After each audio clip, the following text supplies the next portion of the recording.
3, 2, 1. What's happening, guys? It's Logan Robinson from Heather Spear, presented to you by NoleGameday.com. We're here live on a wonderful, fantastic Wednesday evening, and we've got a lot to talk about regarding the transfer portal for Florida State, making some official additions all across the board, but definitely specifically on the defensive side of the ball and offensively with an explosive wide receiver coming in from the SEC. But Florida State loading up there through the portal. Also, too, we'll talk about Rashul Faison, a target that Florida State was after through the transfer portal, and the running back room that they did not grab. And then we're going to talk about some coaching additions, including departures. We're going to talk also some departures and some new homes from some guys that left the program, and then some questions of the night that is including what's a record that keeps Mike Norvell's job safe after 2025? What was Mike Norvell's biggest lesson learned in the 2024 season? And can Thomas Castellanos, Florida State's new projected starting quarterback, be the leader for the Seminoles going into the 2025 season? And we'll finish off with some basketball as Leonard Hamilton and the Seminoles are on the road tonight going down to Coral Gables to face Miami. So we got a lot to talk about, gentlemen. So let's get moving. Austin Veazey with me at the very top, our lead basketball writer, and down below is our editor-in-chief, Dustin. D-Lou, how we doing, baby? It's good to be back on a Wednesday. Mm-hmm. I'll say that, getting kind of back towards the regular schedule. You know, I still sound a little shitty tonight, but slowly getting back to normal after that bronchitis. And Logan wanted me to tell everybody, whenever I go mute, it's because my dog is absolutely freaking out. So should be an interesting episode. Wifey's coming home in, 6 minutes? They're about to go wild. 7 minutes and 12 seconds out. Wow, I love how he's keeping track to the second. That's actually scary. Yeah, I don't know if the Wednesdays will continue a thing because next Wednesday's a packed day for Mavericks and NoleGameday, but we'll see. It's I guess it's good to be back on a Wednesday. It doesn't really matter. Nope, it's that time of year. Things might change in the days that we go live, but nonetheless, though, got tons of content coming all throughout on YouTube.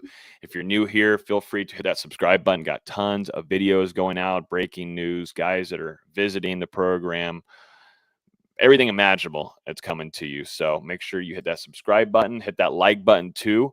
We definitely appreciate it. Helps it go out to more FSU fans.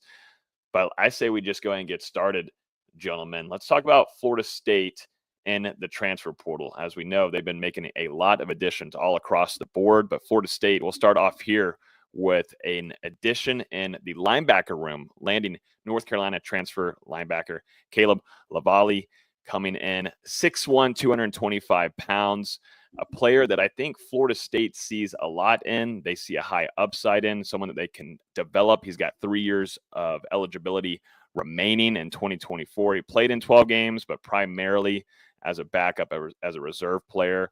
But he did show out. He showed some impressive signs during his bowl game not too long ago, where he recorded 9 tackles, 6 solo tackles, and 1 tackle for loss. And, you know, this didn't really come to a shock to any of us on here because of the relationship that he had previously during his recruitment at the high school level with Florida State. Ended up picking North Carolina, but Florida State was very high on his board at the end of it. And sure enough, they add into their linebacker room. And to me, I think it's someone might not play a pivotal role this upcoming season, but they do feel very highly about what he can bring to this defense moving forward. Yeah, you kind of said it all basically, but I do think, you know, he raises the ceiling in that linebacker room, brings 3 years of eligibility, has a lot of potential. This is a guy who's kind of just scratching the surface of what he can become at the college level, and, you know, very athletic, versatile. I think he can fit into multiple linebacker positions in this 3-3-5 defense. And as you also noted, Logan, you know, this relationship dating back to high school where, you know, he was able to come to Florida State's campus, meet with Mike Norvell. You know, I'm sure he was around JP at the time. Obviously, JP was coaching defensive ends, and, you know, he kind of got to rekindle that relationship a little bit whenever he was on campus earlier this month, and also meet with, you know, Tony White as well. So I do think that they see high potential in Caleb. And, you know, when you look at this position for Florida State, you've obviously got the 3 experienced guys coming back in Blake Nicholson, Justin Cryer, and Omar Graham Jr. And you've also added in now 3 linebackers. I know we're going to get to Elijah Herring later in the show. But, Herring and also Stephon Thompson, they're more experienced guys coming in, and that allows you to take a little bit of a leap of faith on a guy like Caleb LaVallee, who, like we've said, his best football is ahead of him. Yeah, I don't know how much of a difference he'll make for this year's team, but 2-3 years down the line, he can develop into a nice player. LaVallee is just a great linebacker name too. I know that absolutely doesn't matter for on-field production. It's just a good linebacker name. And, like Dustin was saying, at the very worst, it raises the ceiling of this team in this room for at least the next couple of years. We've got some great names coming in and some nicknames too. do. You got Pot Roast with Terrence Knight. You got Squirrel on board. Deuce. I mean, we previously had a Deuce, but this time maybe this Deuce will produce a little bit more for Florida State. Oh my God. Offense. I did not plan Produce. that, I did 5 not minutes plan in. that. It just came with my sentence there.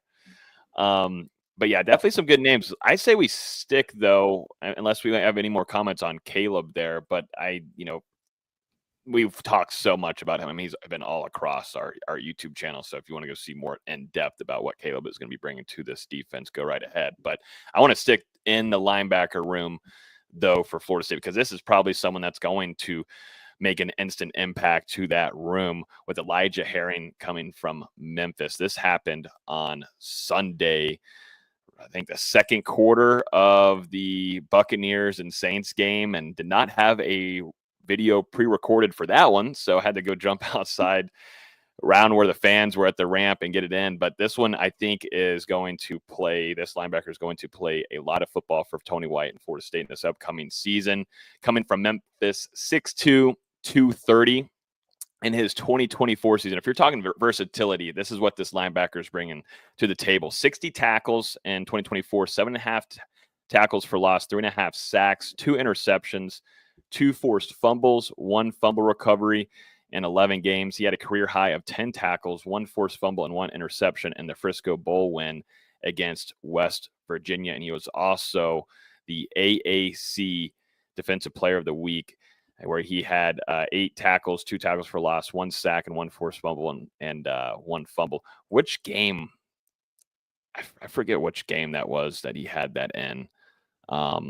But statistically, you like Middle this addition. Tennessee, I think.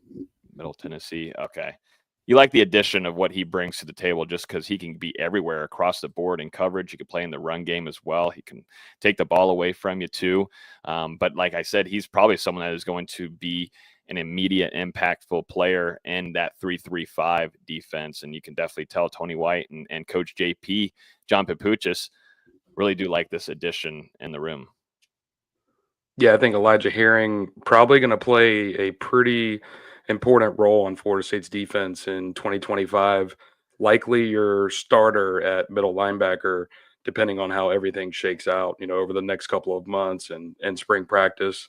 But, as you noted, very productive this past season at Memphis, and especially against the run. I don't think you noted it, but an 87.3 run defense grade according to PFF. And, that's much higher than any linebacker on Florida State's roster from a season ago. Actually, the highest one was DeMarco Ward at 76.8 and 88 snaps. And what's kind of funny, what's funny about that, DeMarco Ward now at Memphis.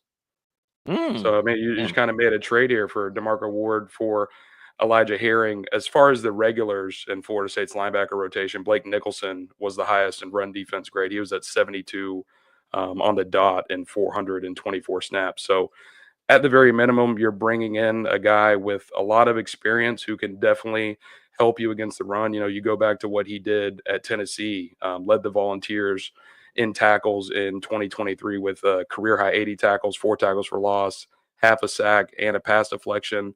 He's got over 1,700 or about 1,700 career snaps to his name between his time with Tennessee and Memphis. So you're bringing in an experienced guy with pretty good size to kind of shore up that linebacker room.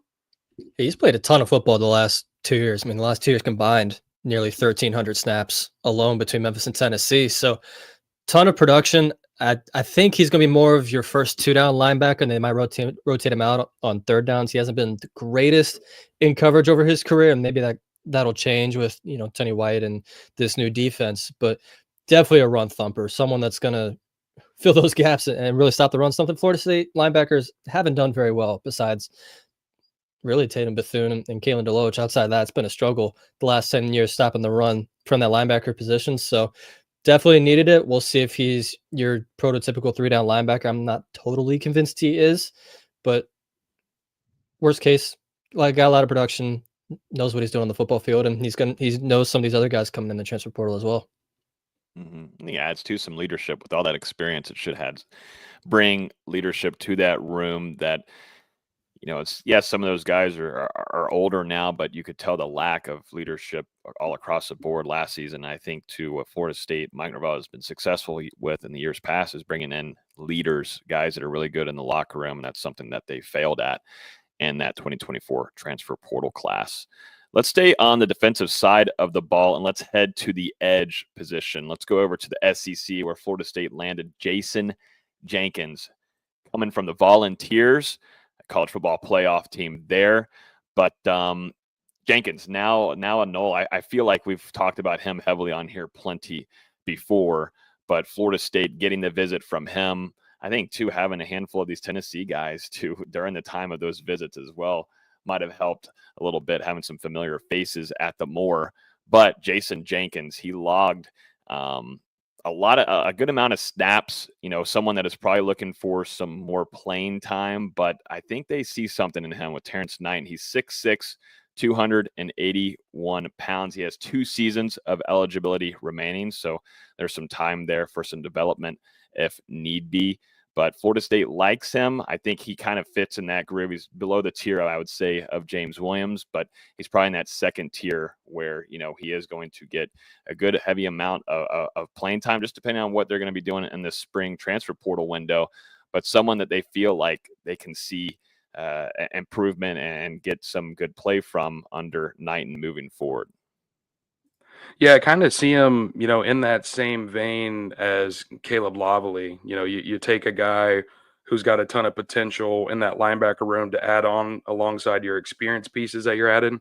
Florida State kind of doing the same thing here with Jayson Jenkins. You know, like you mentioned, pulling in James Williams from Nebraska, also able to get Deontay McCray from Western Kentucky, and a guy who we're going to talk about in a little bit, Deamontae Diggs from Coastal Carolina. All 3 of those guys have played a decent amount of football, have pretty good experience, and then that allows you to get a guy like Jenkins who comes in. He's got a very high ceiling if everything kind of pans out at Florida State under the tutelage of Terrence Knighton. Only had 9 tackles, 3.5 tackles for loss, 2 sacks, and a forced fumble in 2024. But, I mean, he was a member of the rotation on a defense that made the college football playoff, had a 75.5 PFF grade, just outside of the top 10 on the Volunteers defense. And like you mentioned, Logan, with that size at 6'6", 281 pounds, you know, you look at his frame, he's got long arms, seems like he can refine a little bit and also add some more weight. There's versatility along this 3-3-5 defensive line. You know, this is a guy who I think can help Florida State inside and also outside as well. And, you know, we'll see how things work out with the Seminoles, but this is another one where I think that his best football is still yet to come. And, you know, we'll see how it works out. He could jump into this rotation in 2025 and play a big role.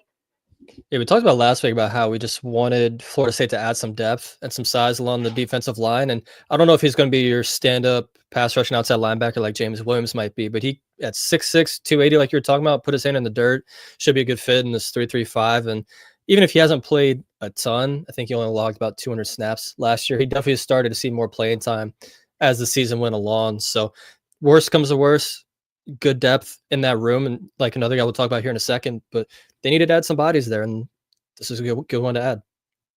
I think this is one where you're adding some depth and there is maybe some expectation where he can grow and improve his game. And I mean, Florida State and a lot of position groups, which we saw last season, a decline in improvement and development. And I would like to see some of these guys where they come in and transfers. I mean, I think some have already hit their ceiling, just talking all across the board so far. Maybe, you know, we're going to talk about Squirrel White here in a second, but some guys that are kind of where you expect them to be, and then maybe they could be breakout players too for the Seminoles, but for just some bodies in there, Florida State needs that, and they need some guys with experience as well. let's go and move over to Coastal Carolina defensive end transfer Deamontae Diggs that picked Florida State, previously visiting the Seminoles in 2024. He played 13 games and 7 starts. He had 34 tackles, 6.5 tackles for loss, 5 sacks, 2 pass deflections. He had his best performance of the season when he had 7 tackles and 1 tackles for loss versus Marshall back in November. He logged 18 pressures and 441 snaps with 62.5 overall grade. To me, this is someone that he's 6'5", 260 with 1 season of eligibility remaining. So to me, this is not a guy that is going to come out and be an immediate star for Florida State on the defensive end room. Is it somebody that they're adding as depth? Absolutely. And I'll ask you all a question after this once we finish discussing him. But Florida State just adding, I think, a depth piece here. Maybe they see a little something, but to me, it's not someone that is going to be an immediate impactful player for the Seminoles. They just got to add some guys that can be in that rotation in that 3-3-5. Yeah, you look at Jayson Jenkins, and he's a guy that raises the ceiling of the defensive line room, and whereas you pivot over to Deamontae Diggs, and he should raise your floor in 2025. Like you said, Logan, I don't know if he comes in and he's a starter for Florida State on that defensive line, but I think he's going to be a member of the rotation that you can rely on, and you know what you're going to get out of him. A veteran contributor. This was his first year, 2024, at the FBS level with Coastal Carolina, and you were able to see kind of a average to below average PFF grade, and before that, played at the FCS level with Youngstown State for 4 years, and didn't start there, but he was a guy that they use situationally as a pass rusher, and also helped out on special teams as well. So at the very least, I think he's someone that's in your rotation alongside some of these other transfers that Florida State has gotten, and then some of the guys that they have coming back as well. He's been somewhat productive everywhere he's been. His last year at Youngstown State had 4 sacks. I do like his background, a guy that in high school averaged 20 and 12 playing basketball. And did you know this, Dustin? Kicked 2 extra points. So a backup for Jake Weinberg in case he goes down. You never know. But yeah, there's nothing much more to add besides what you guys are saying. Solid depth, guy that's at least had some production at the college level. And he did have a tackle for loss against Virginia, so he's shown he could play against minor ACC talent at least. I did not see that about the extra points. I did see that he blocked a kick as well. So, I mean, you've got a dual threat special teams guy coming in. Yeah, according to his Coastal Carolina bio page, 2 extra points in high school. Also had 14 catches for 424 yards and 7 touchdowns as a junior. It's a big dude to be moving out there. Mm-hmm. Big boy tight end is all I'm hearing. We got to see Mike. Mike's got to put him out there, at least during a practice, and let him do some field goals. Dustin, if that happens, please let us know, because that is the analysis that we need to hear this here, please. Even if it's outside of the video period, we're going to have to film that one. Yeah, that is going to have to be filmed. Sorry, Derek. A 6'5", 260 kicker. Come on, man. Can you imagine that on kickoffs? Yeah. Like, I don't think he has the leg to do kickoffs. There's no way. But that'd be pretty funny to see him kicking off and storm downfield. Give him a pooch kick. Mm-hmm. Yeah, why not? Come on, man. Come on. But yeah, definitely a depth piece overall with this addition with Diggs. Let's finish it off with an explosive wide receiver. Why don't we? Another Tennessee transfer with an amazing name, as we were talking about earlier, was Squirrel White, picking the Florida State Seminoles. There were a lot of schools interested in his talents, but the Seminoles win overall. 5'10", 167 pounds. His stats, if we want to go through the 2024 season, he had 341 catches. He had 34 catches. 381 yards and 2 touchdowns. He started in 10 games, also dealing with some injury woes throughout his career in Tennessee. But in total, though, coming to Tallahassee, he had 131 receptions for Tennessee, 1,665 yards and 6 touchdowns. He's also a punt returner as well, where he had 10 of those for 155 yards, and he had 7 returns for 112 yards in 2024. Talking about stretching the field here, 12 career catches of 30-plus yards, 10 for 40-plus yards, and 6 of 50-plus yards. And why not 3 for 60+ yards. Thomas Castellanos has to be pretty happy, right? Yeah, this is a big pickup for Florida State's wide receiver room. You know, you needed a guy to replace Ja'Kai Douglas, and I feel like they're almost bringing in Ja'Kai Douglas 2.0 here. You know, it starts with the measurables at 5'10", 167 pounds. Then you've also just got some really good athleticism as well as his ability to catch the ball. You know, only had a drop rate of 5.6% on 54 targets in 2024. Obviously has a ton of experience and production in the SEC over the last 3 years. You mentioned his experience on special teams as well. Florida State's punt return game in 2024, absolutely dreadful to watch. They need a guy who's dynamic enough to come in and be able to help out in that facet as well. And that's exactly what Squirrel White will do. You know, he'll be able to help you on special teams, going to be there in the slot. I think Florida State, they can get him involved in a lot of different ways, whether it's deep. You know, you mentioned some of those career-long catches that he has, and also in the short game, whether it's jet sweeps, getting him involved in those wide receiver screens that also did not work worth a damn in 2024. You know, his speed, his ability to avoid defenders in space. If you get him in the slot matched up one-on-one with a linebacker or a safety, he's going to make the defense pay more often than not. You know, there are a couple things at the beginning of the route I think he can kind of clean up a little bit, not be as he like moves sometimes a lot off of the route where he could just get into it. We'll see if Florida State's able to work on that a little bit during the spring practice with Tim Harris Jr. But either way, they needed an explosive guy alongside, you know, Deuce Robinson coming in with all the size that he's bringing to Tallahassee. And this is definitely an upgrade that was needed for Florida State's wide receiver room after last year. I mean, first of all, the dude's name is Squirrel. How can you not love him? If there's not students showing up in squirrel costumes that they got on Amazon, I'm gonna be disappointed because I saw people wearing bacon costumes when Dwayne Bacon was with the team. I saw people with tree costumes when we had Trent Forrest. There better be some squirrels in the crowd. Yeah, Florida State's obviously hoping to get the 2023 version of Squirrel White because he had some huge games: 9 catches, 104 yards against South Carolina, 10 catches, 111 yards against Alabama, and an amazing touchdown, full extension, diving in the end zone. Then 10 catches, 110 yards against Vanderbilt. If you get that guy that can stretch the field, and as Dustin said, you use him on these wide receiver screens, jet sweeps, pop passes, whatever, it's going to be a really productive player that can be an upgrade over Ja'Kai Douglas, honestly, because Ja'Kai had his moments as a great player, but he was definitely hot and cold those last couple of years in Tallahassee. I think this is a good pickup. As his name mentions, he's quick. He's kind of scampers all over the field. It's a fun pickup. And Florida State didn't really have anyone in this room that's like him. And they definitely needed that. And thank God they got someone that can catch a punt. I mean, the bar was below the floor in terms of that room. And also, Squirrel, to me, it just says that he's going to bring a lot of energy and excitement to the field.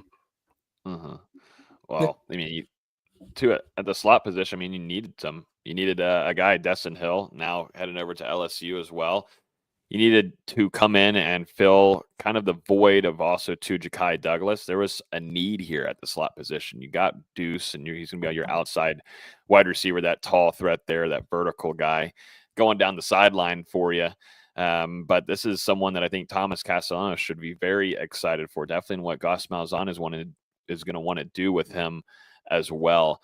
But like VZ said, if he can be anywhere close to that 2023 season, you've got to be very excited. I mean, it's hard. I mean, it's not going to be hard to do to try to improve what you had in the 2024 season. It just didn't feel like Florida State had any threat as a passing game. It almost felt like it was hope whenever a quarterback would try to take a shot, in which they did. And some of those veteran wide receivers, Kentron, can't come down with the ball when the ball is right on you in the end zone. So definitely a full revamp needed in the wide receiver room. Who knows? I don't know if they're fully done yet here. I think they'll do their due diligence in that spring window once that arrives. But Mike Norvell is very excited about him. He said, I'm so very excited about bringing Squirrel into our Nole family. He is one of the fastest players in the country and truly a dynamic playmaker. He will bring some game-changing speed and explosiveness to the wide receiver room as well as the return game. Squirrel has been a productive player throughout his career and battled injuries last season, but is ready to finish showcasing all of his talents here in Tallahassee. So really liking that addition there, and it should be a pretty fun spring camp to begin there, D-Lou, for you once practices begin. I mean, I think I might have to show up. I'm going to have to show up to these. We got to see. It's a whole new team. It is. It's going to be weird once we get numbers and everything. Like, it's what needed to happen, retooling everything, D-Lou. You got to come see them in person for sure for a couple practices. But, as far as Squirrel's 2024 stats, you mentioned the injuries, but Tennessee also just had a pretty inconsistent passing attack with Nico Iamaleava, and it seemed not like how that's pronounced, but that's how I'm pronouncing. Wait, what is it, BZ? Iamaleava. Close enough. But nope, not really. The passing attack for the Volunteers was pretty inconsistent in 2024, and I think Squirrel will bounce back in Tallahassee. Okay. Well, I'll tell you what's not bouncing back is Florida State's efforts and getting a running back. Now, did they really need – hold up. That's not even a shot at FSU. Sorry, but I'm just trying to find a funny transition. But this is someone that we were keeping a close eye on. He came and visited Florida State first, right? This was Florida State's his first visit with Rashul Faison to Utah State. If it wasn't first, it was early on. Yeah, like I'm trying to think who would have been before that in that window. I'm trying to think. I think FSU was first, because then he went to Bama and then Utah, and he was at UNC, I think somewhere else as well. Yeah, exactly. But yes, Florida State did not win out on his talents. He picked South Carolina and Shane Beamer, gentlemen. Like you were saying, Alabama, UNC, UCF, UCLA were in his top 6, but ends up picking over there. And Florida State now is, I think they did. So here's the deal. I think they wanted to add an experienced running back in the room. Yes. And he has some talents as well. Now, I think Florida State, to me, has learned after the last couple of years due to NIL that there needs to be a limit on how much you're paying. And there is also other rooms that your money needs to go to. And they've set a budget. And I don't think, and I'm sure Faison was doing his due diligence and visiting everywhere that he needed to and did what he needed to do to get his bag. But Florida State didn't need to be held to where he needed to, him and his camp were to be increasing that price on a week-to-week basis, because this was lasting longer than I thought. I thought Florida State did a really good job on his visit there. He talked very highly about that visit that he took with the Seminoles, but I would rather spend money in different areas because you do have talent there and the running back room. This would have just been kind of a cherry on the top for me, in my opinion. And still, you still have that spring window too as well to see what other kind of players could be entering there. But I think it's a good sign just from Florida State that they were not just going to get held to this and where they were going to just overpay for someone. In South Carolina, they need them, and they got them. I don't think Florida State desperately need them. Thought you broke it down pretty well there. It seemed like the visit went well from the FSU side, and then Faison continued to look around for the best offer. And you can't hold it against the kid. This is a guy who started his college career all the way back in 2019, has been through 2 stints at the JUCO level, signed with Marshall out of high school, and then obviously spent the last 2 years at Utah State. So, I mean, this 2025 season, this is his last chance for him to get that NIL before he has to embark on a professional career. So, I mean, obviously he was doing everything to make sure that he got what he wanted. And I think South Carolina probably had the biggest offer, and that was a large part in him going to the Gamecocks. But at the same time, Florida State's 6 scholarship running backs coming back in 2025. Obviously have to see how Jalen Lucas recovers from that season-ending injury that he suffered. And then you've got to hope a guy like Roydell Williams, who missed most of the 2024 season, will be able to bounce back in Gus Malzahn's offense. Also, Keziah Holmes expected to be back at Florida State for one more season. He's got one more year of eligibility. And then you've got the youngsters in the room, Cam Davis, Mekhi Danzy, Samuel Singleton, still some really good potential to tap out of those 3. And then Chroma coming in. I mean, he's not going to get here until the summer, but this is an elite running back prospect that Florida State obviously paid up to flip from Georgia during the early signing period. They think very highly of his potential, and even though he's not going to be here till the summer, it's possible he's good enough to get into the mix early in his freshman season.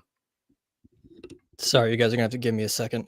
Yeah, I don't think Florida State necessarily needed a running back. It would have been nice to add one, especially someone with this kind of production. When I was watching his highlights just last week, seeing he was coming to campus. I mean, he had a crazy game against Hawaii, very patient runner, explosive. But yeah, I don't know if Florida State necessarily needed him to have a bounce back season next year. I would rather that money go to the defensive line on the interior, please. That's what I think immediately.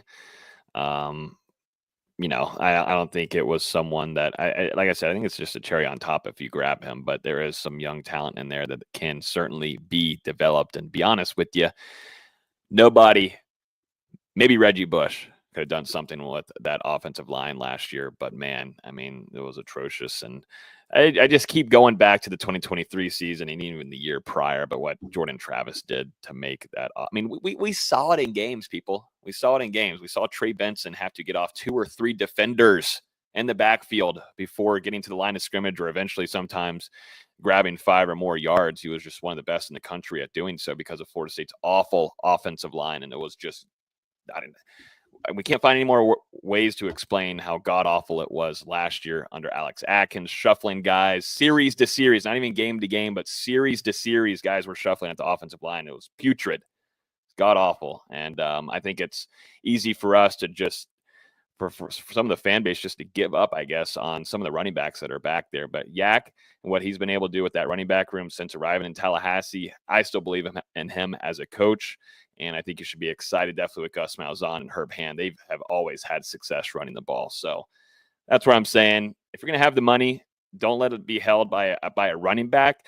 I want a lot of that juice going towards a guy that can be in tandem with Darrell Jackson inside of the interior defensive line moving forward to me. Let's jump over to some staff changes. You want to go to the addition here first? D-Lou, you and I knowing this guy pretty well just around practices and some luncheons and such, and we've gotten to know him pretty well. But Cooper Williams is returning to Florida State to join most likely that offensive line group with Herb Hand. He was previously with Missouri for a season, but prior to that, he spent, I believe it was from 2020 to 2023 as an offensive assistant and a GA helping behind Alex Atkins and the offensive line group. But a ton of ties here with Mike Norvell. Of course, he played offensive line at Memphis from 2014 to 2016, going to school there at Memphis, and just seems like a reunion there with Mike Norvell. And personally, just being around Cooper and the way that he coaches, I like it. And it's that kind of old schooly a little bit there, but obviously Herb Hand also liking his abilities too, and making a comeback here to Tallahassee. It's good to get him back. I think, a very well-liked member of the staff while he was here, not only by the coaches, but also by the players. And, you mentioned those ties to Mike Norvell, played under him for a year at Memphis, worked there with the Tigers for a couple seasons, followed him over to Tallahassee, and, been assisting the offensive line ever since. Made that move to Missouri in 2024, and I'm not exactly sure what role that he's coming back in just yet, his official capacity. But Florida State, they obviously have an offensive analyst role open after a former assistant offensive line coach, Gabe Fertitta, departed for the offensive coordinator job at Nicholls State earlier this offseason. So there's room for Cooper Williams to slide right in to help Herb Hand. And I think you've also still got some of those GAs, or I don't know exactly what Meach's title is if he was a student assistant, but Dimitri Emanuel, and then also graduate assistant Ben Miles, the son of Les Miles, who was on staff last year working under Atkins. Seems like both of those guys are going to be around here helping under Herb Hand as well. So, I mean, you're filling out a pretty solid offensive line staff, and hopefully, Williams coming back will only help Florida State as they try to get this offensive line back to where it's supposed to be. Needs all the attention it deserves. I mean, I was just ranting about it with the offensive line. I mean, needs all the attention possible moving forward for Florida State, and it's going to be a really fun spring to see, an important spring to see how that room develops under Herb Hand. And like I said, I'm definitely going to have to make it up to Tallahassee to begin spring camp just to see how these new coaches coach. And I also do want to see the change in some of these practices. It seemed like it was just really repetitive, no matter where Florida State was as a record last year. Didn't seem like much change, Dustin. I mean, you were talking with us on here, relaying the info to us on practices, and, some things can't say on here and whatnot, but just, went 2-10, and, not much of changes there. And I feel like things went stale, and I was kind of surprised by that from Mike Norvell, but I think he was just in utter shock of how the season had gone. And I'm interested to see how things change in all different kind of aspects, what time they're practicing, what it's going to look like, which position group coaches are in the hands of other places, and how hands-on they are, and the personnel that they feel like fits best too. It's going to be different, as it should be. It needs to be different. It has to be. And then let's talk about Carter Barfield, who was Florida State's former assistant to the special teams and also kicking specialist coach. We got to spend a lot of time with him as well. Really, really good man who coached specifically with Alex Mastromano and Ryan Fitzgerald. He is now leaving the program and is going to join Tulsa under Trey Lamb. Him and Trey Lamb having a connection during their coaching tenures together. So not crazy of where, why is he leaving like this? He does have a connection there with Trey Lamb, but he is no longer with Florida State moving forward. But if you think about it, Mastromano and Fitzgerald, guys that, Luke Rosa, finalist there for Ryan Fitzgerald. And then for the Ray Guy Award was Alex Mastromano as a finalist there for that. And just seeing the development, the consistency that Ryan Fitzgerald had as a kicker this year, 13 of 13 on field goals, including 5 of 5 from 50 plus. And then Mastromano had a record-breaking season where he had 49.3 yards per punt, which is an ACC record as well. And like I mentioned, Ray Guy Award finalist. But I'm interested to see what they do moving forward here. But he's headed to Tulsa, and congratulations to him. It's an underrated loss, for Florida State. I think people see the assistant special teams coaches leave, and they're just like, shrug your shoulders, okay. But as you said, played a large part in helping Alex Mastromano and Ryan Fitzgerald to some of the best seasons in program history from a punter and a kicker. Especially you think back to that 2022 season from Ryan Fitzgerald, where he struggled immensely, and there were some questions where he's still going to be the starting kicker at Florida State, and FSU brought in Tyler Keltner to compete with him that offseason, but he was able to work his way back and obviously get into the elite form that we saw in 2023 and 2024. But yeah, Carter Barfield, not only worked individually with those guys, but also assisted in multiple areas of Florida State's special teams preparation throughout the week with different special teams units. I don't know how much in depth I can get into all that, but regardless, this is a very well-deserved promotion for him. It's going to be his first on-field job at the FBS level. And, we'll see. Maybe down the road, Florida State and Carter Barfield will cross paths again. And just like Cooper Williams, this is another guy who was very well liked in the locker room and by the coaching staff. And, it's a loss that I think will be felt in Tallahassee. We'll see how they respond from it. I'm interested to see what they do on staff for that, because they've got to fill a hole here, and they've got to find someone that can be a kicking specialist, primarily for me, on because they do have some young talent in there. That it's a big spring ahead for special teams. You're having to replace some of they were your top players in 2024 with Alex Mastromano and Ryan Fitzgerald. So interested to see what they end up doing there staff wise for Mike Norvell. Moving on. All right, let's jump into some quick notes here. Azrae Thomas, AZ, as we know, announced his intentions to enter the 2025 NFL draft, but he's also accepted an invite over to the Senior Bowl over there in Mobile, Alabama. So that would be great. I was contemplating if going over there to cover that, as we got a lot of hands in the basket for the Bucks and also now the Commanders too. So interested to see how he does going into that. I think that's great for him because his measurements and just his physical attributes are going to put him up there very high, and a lot of scouts are going to like that. And then some other notes too, real quick. Marvin Jones Jr. is headed back to the SEC, and he's going to play for Brent Venables at Oklahoma. Going to join another program that needs a whole revamp too. And then D.D. Holmes is going to Maryland, and Malik Benson is going over there to Oregon, which I do believe their top wide receiver from last year announced. I don't know if it was a top wide receiver. One of their top wide receivers announced that they're returning to Oregon. Yeah, Evan Stewart. Yesterday. Who was it? Evan Stewart. Yeah. So he's got some competition he's going to be going up against over there at Oregon. But those three guys finding new homes, and AZ is headed to the Senior Bowl. All right, let's go through some questions real quick that I have for you guys, and we'll finish it off with some basketball.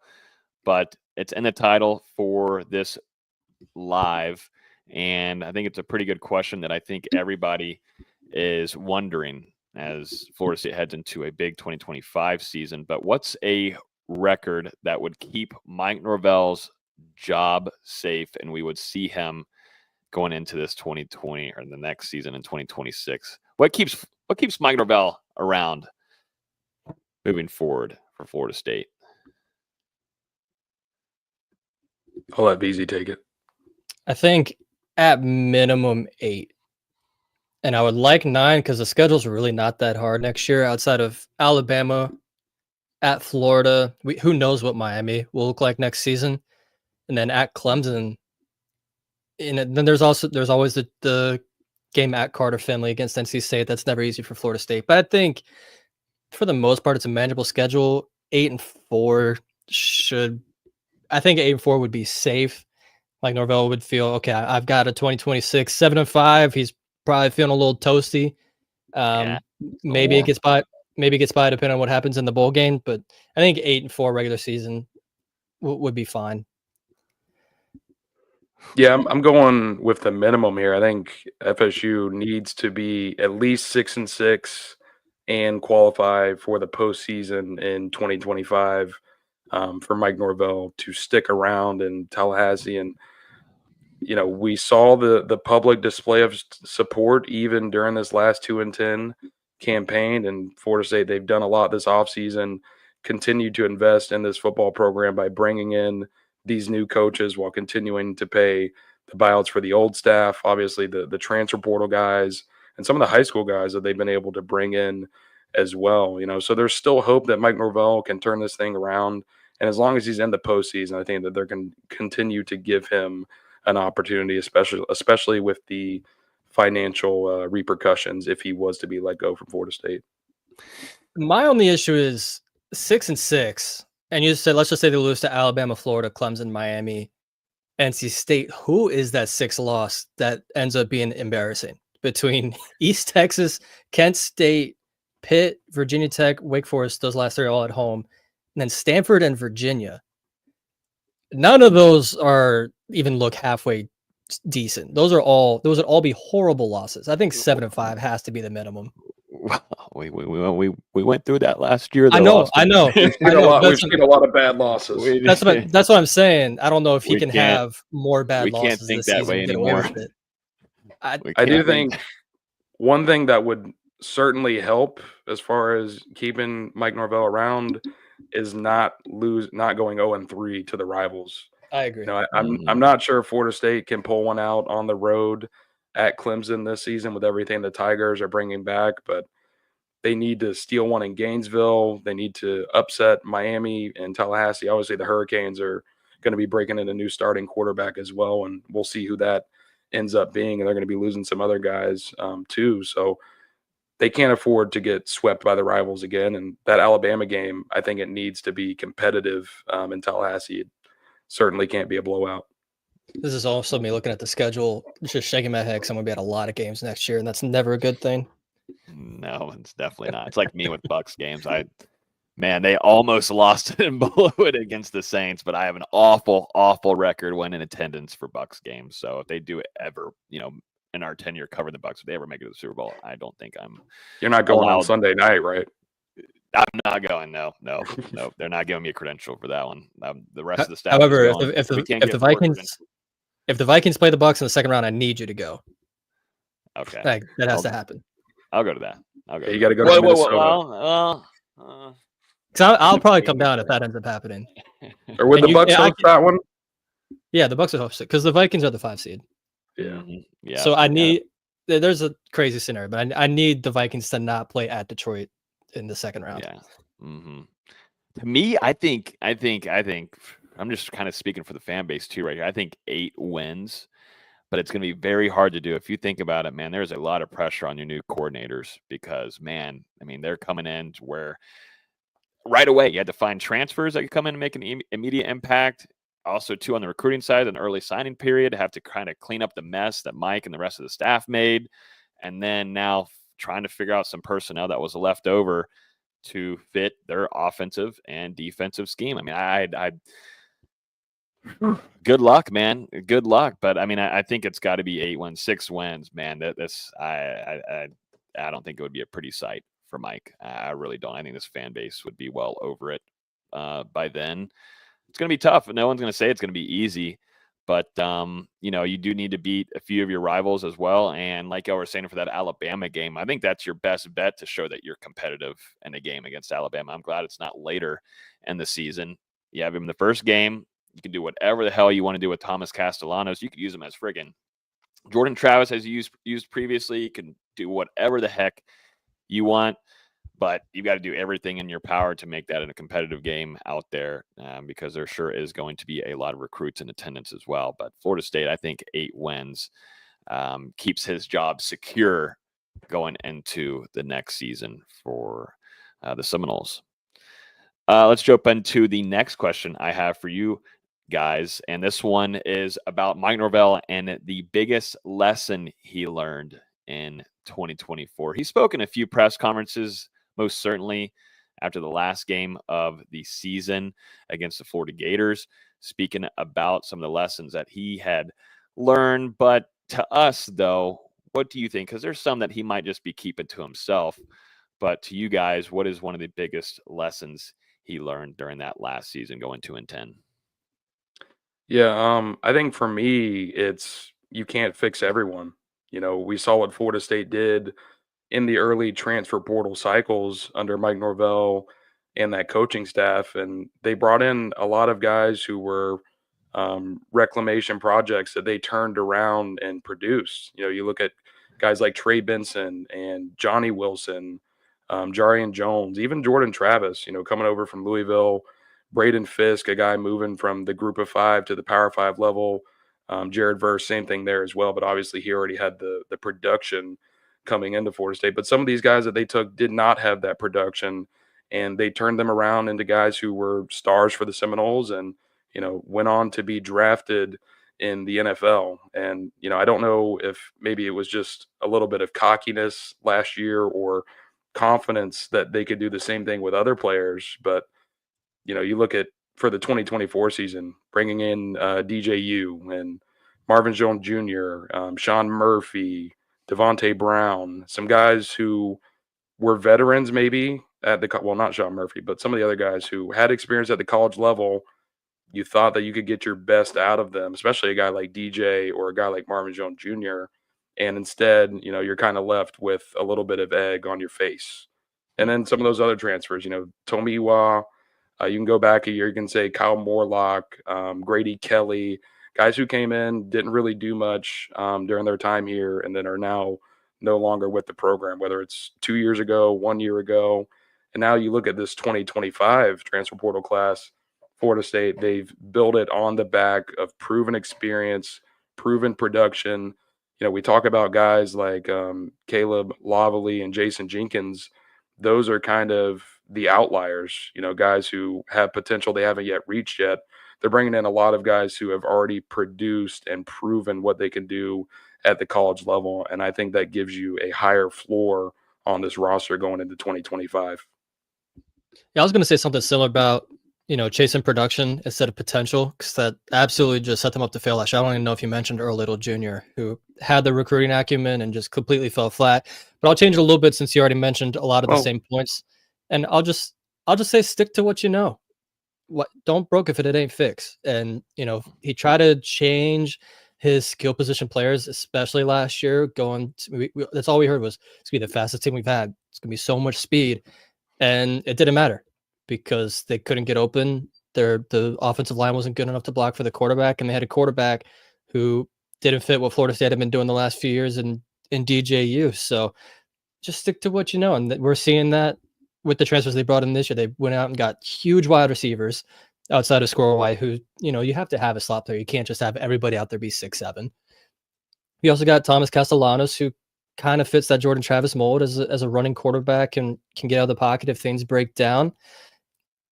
I just think this team fits what 23 and 22 and even to some extent 21 looks like. And last year was just completely different.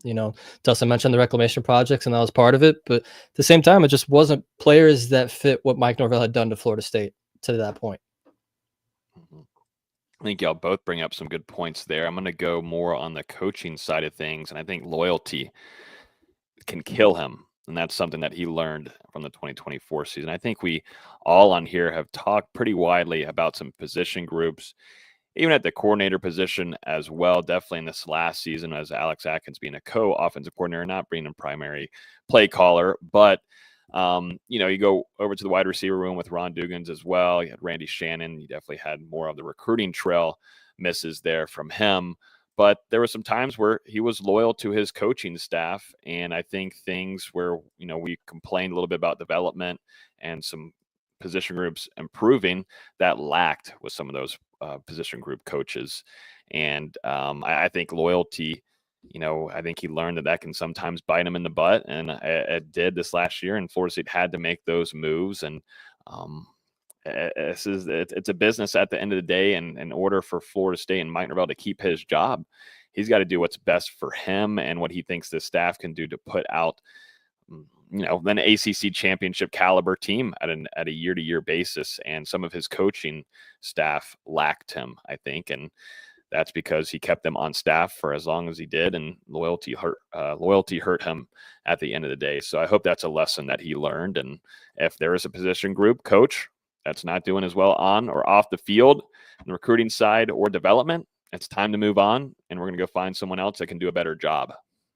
So that would probably be my biggest one, but I think y'all both brought up some good points there all across the board.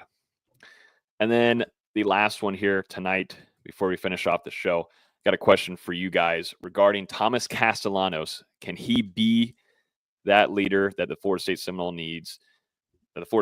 need going into this 2025 season to, like we were just talking about there, can they reach that 8-9 win season?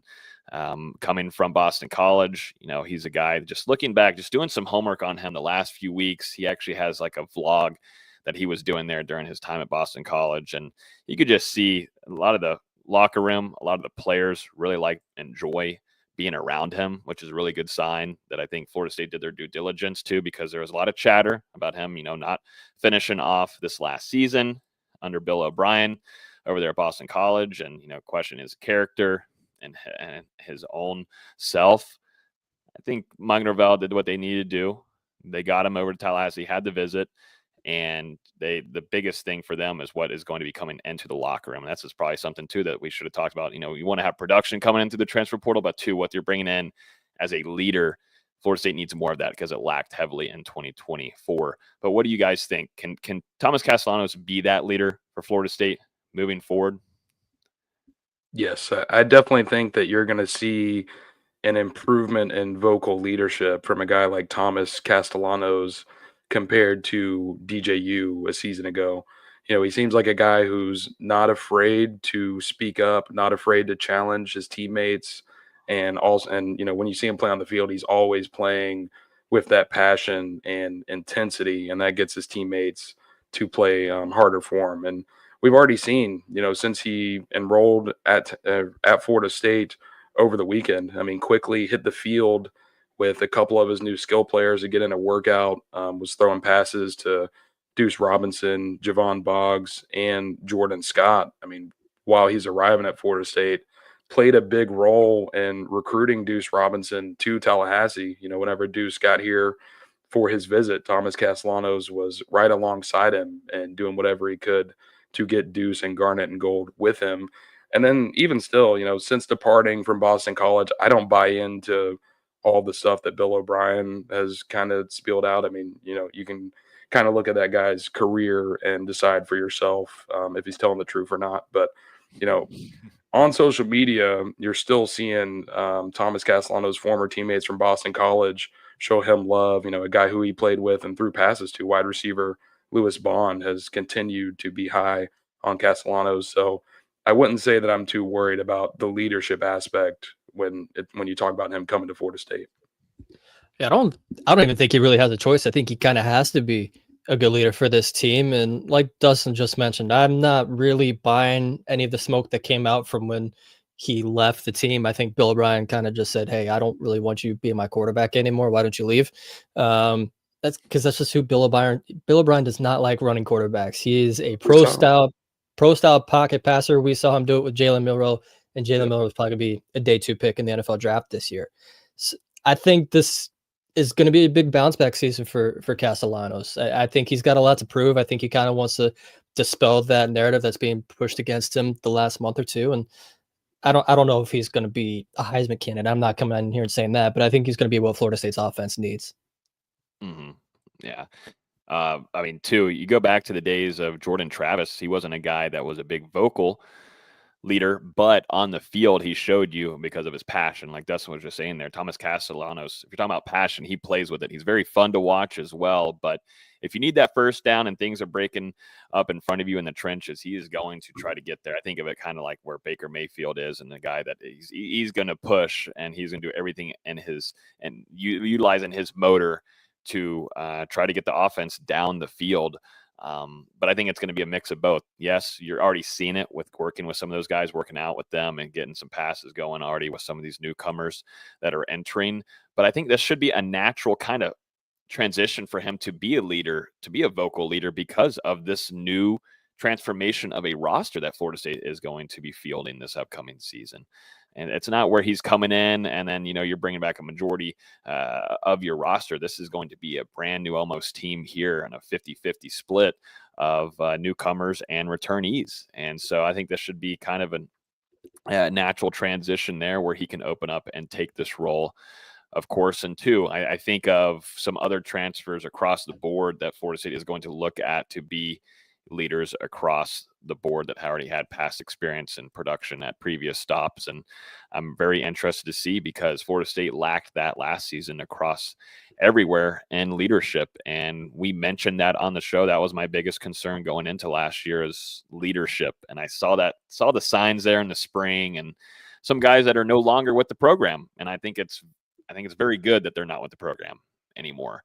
And it was time to move on, and Florida State's got to find those leaders. And I think Thomas Castellanos can be that bell cow of the leader that the Seminoles need going in this 2025 season. That is going to have a lot of pressure on everyone all across coaching staff and the players. All right. I think that's going to wrap up the questions there. Before we wrap up here, though, it's about to tip off.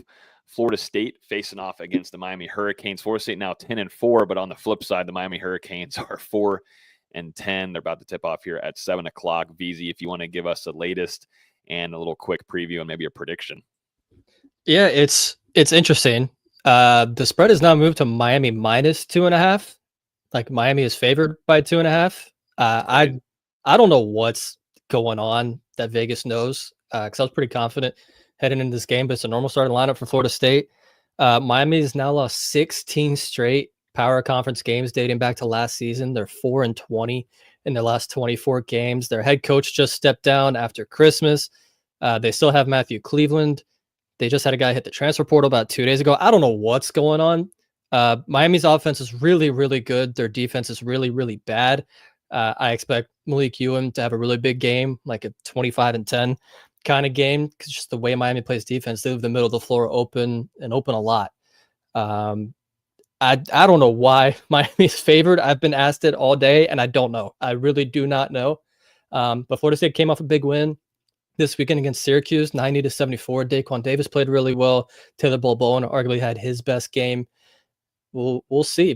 Florida State's dominated this series as of late, won 12 of the last 13. I don't see why that would change tonight.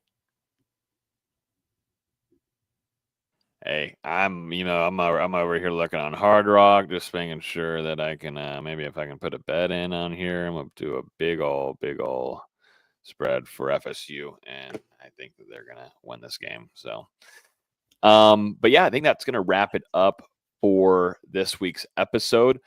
Yes, things are starting to kind of get a little bit slower here. I'm hoping that Florida State will give us some more things because we were on a roll there. But now the transfer portal kind of getting a little bit more quiet. Florida State doing what they needed to do in some aspects and some position groups. But we'll see what ends up happening. But we'll still be here. Nonetheless, tons of content going out on YouTube. If you would like to see more, make sure you hit that like button down below and also hit the subscribe button and hit that bell next to it because it notifies you every time we publish a new video or if we go live. So make sure you do that. And as always, we're on audio, we're on iTunes, we're on Google Play, we're on Spotify. So make sure you check us out over there if you want to listen to us in the car, at the gym, wherever you would like. We're everywhere. So appreciate everybody. We are in definitely the drier part of the off season, but still going to keep bringing some content to you guys no matter what moving forward throughout this off season. So thanks for watching. We will see you guys next Wednesday at either 6 or 7 p.m. Peace.